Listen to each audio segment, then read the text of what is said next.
নমস্কার, কেমন আছেন সবাই? সিংহ পরিবারের আরেকটি ব্লগে আপনাদের স্বাগত জানাই। আজকে হচ্ছে বুধবার, তো আমার মেয়ে এখানে ব্যাগ করে রেখেছিল মঙ্গলবার রাত্রে বুধবার সকালে স্কুল যাবে বলে, কিন্তু আমরা তাকে সারপ্রাইজ দিয়েছি। আসলে কি হয়েছে, মঙ্গলবারে স্কুল পরীক্ষা শেষ হয়েছে, তো তার ডিমান্ড ছিল মা আমি বুধবার স্কুল যাব না।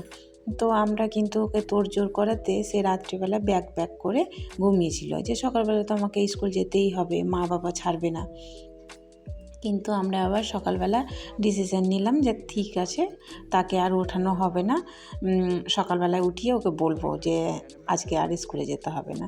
তো এই হয়েছে। তো খুব খুশি ঘুম থেকে উঠে যে মা আমাদের কথা রেখেছে। আর এখানে আমি একটু জলখাবারের জন্য পোহা বানিয়ে নিচ্ছি। এই পোহাটা আমাদের রেগুলারই হয়। একটু লঙ্কা, একটু জিরে ফোড়ন দিয়ে তারপরে আপনার পেঁয়াজ দিয়ে পোহাটা আমি আগে ভেজে রেখেছিলাম, আর অনেকটা পরিমাণে বাদাম কিশমিশ ব্যাস দিয়ে দিলে, এখন তো শীতের দিন ধনেপাতাও দিয়ে দিয়েছি।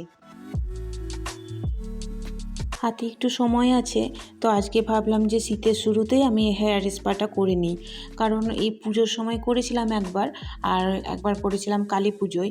তারপরে তো এখন শীত শুরু হয়ে যাবে, তখন আর দেওয়া যাবে না। তো একটু বেশি পরিমাণে দইটা নিয়ে নিতে হবে, আর একটু দিয়ে দিতে হবে মধু।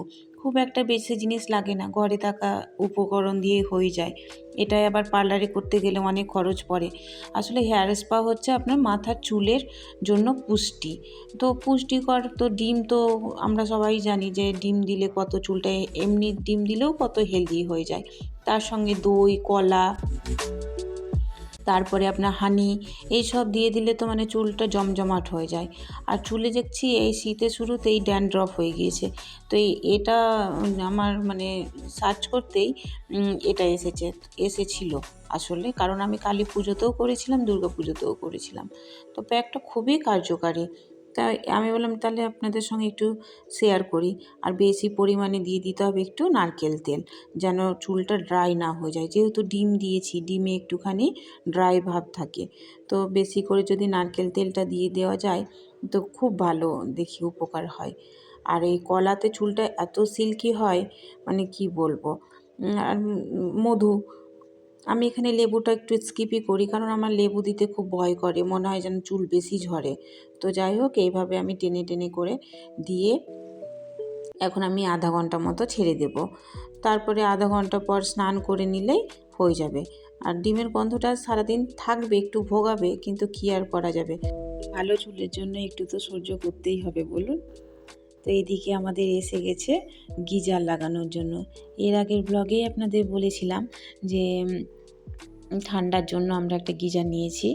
আসলে যখন আমরা গুজরাটে ছিলাম না, তখন খুব একটা গিজারের প্রয়োজন পড়তো না, কারণ তাদের সোসাইটি থেকে গিজারের ব্যবস্থা ছিল। তো এখানে নেই, তাই আমাদের নিতে হলো। আর অনেক কিছু আজকে আমরা কাজ করেছি বলে সেরকম রান্নাও করা হয়নি। তো এদিকে খাওয়ার আগে আমি একটা অমলেট করে নিয়েছি, আগেই রান্না করে রেখেছিলাম। এই যে ডাল আর সিম্পল আলু পটলের তরকারি। তো এই দিয়ে তো ছেলে মেয়ে বর কারোরই ভাত যাবে না, তার জন্য একটা করে সবার পাতায় আমি অমলেট করে দিলাম। এই অমলেটটা দেখে মোটামুটি আজকে কাজ চলে যাবে। তো যাক, আমরা এখন দুপুরের খাওয়া দাওয়াটা করে নিই।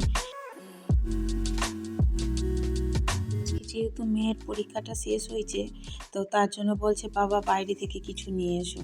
তো পিৎজা খাওয়ার বিশেষ ইচ্ছে ছিল, কিন্তু আমি তো আগে থেকেই ফুলকপির পরোটা করব বলে আগে থেকে রেডি করে রেখেছিলাম, তার জন্য সেটা আর হয়নি। তো সন্ধেবেলায় তার বাবা আবার এই সিঙ্গারা, চপ এসব নিয়ে এসেছে।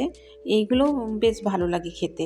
মাঝে মাঝে বলুন, এইরকম শীতের দিনে গরম গরম যদি এক প্লেট সিঙ্গারা চপ সামনে পড়ে, তা মুড়ি দিয়ে যদি খাওয়া যায় কত ভালো লাগে। এই যে রাত্রে আমরা চলে এসেছি ডিনার করতে। তো আমি এখানে ফুলকপি পরোটা বানাচ্ছি। এই শীতের দিনে না আলু পরোটা, ফুলকপি পরোটা, এই পালক পরোটা এসব খুব ভালো লাগে, জানেন তো। তো যাই হোক, আমি আজকে ব্লগটা আমি এখানেই শেষ করছি। কেমন লাগলো আপনারা অবশ্যই কমেন্ট করে জানাবেন। ভালো লাগলে একটা লাইক, সাবস্ক্রাইব করে পাশে থাকবেন। ধন্যবাদ।